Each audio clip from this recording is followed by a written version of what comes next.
आनंद बुद्धि भव चेत दर्पण मार्जनं भव महानवग्नि निर्वापन।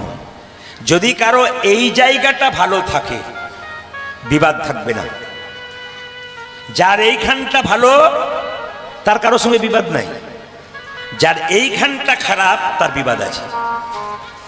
আসলে কিছু মনে করবেন না, আমাদের যখন জন্ম হয়েছিল ভগবান তখন দুটো থলে দিয়েছিল ঝুলি, পেছন দিকে একটা রাখতে বলেছিল, সামনের দিকে একটা রাখতে বলেছিল।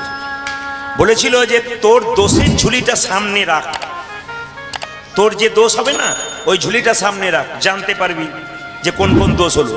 আর লোকের দোষের ঝুলিটা পেছন দিকে রাখ, দেখার দরকার নেই কি করছে কিনা, তুই কি দোষ করছিস ওটা দেখ, সংশোধন কর। কিন্তু আমরা ভুল করে কি করেছি, আমাদের দোষের ঝুলিটা পেছন দিকে করে দিয়েছি আর লোকের দোষের ঝুলিটা সামনের দিকে করে দিয়েছি। এই জন্য লোকের দোষটা আগে দেখতে পাই, আমাদের দোষটা দেখতেই পায় না। নাকি দেখবেন যে লোককে শোধাবেন খালি এর ওর নিন্দা করে বেড়াচ্ছে, কিন্তু নিজে যে দোষ আছে ওটা নিন্দা করার ক্ষমতা নাই। কেন? ও তো ঝুলি পেছন দিকে করে বসে আছে, বুঝবে কি করে?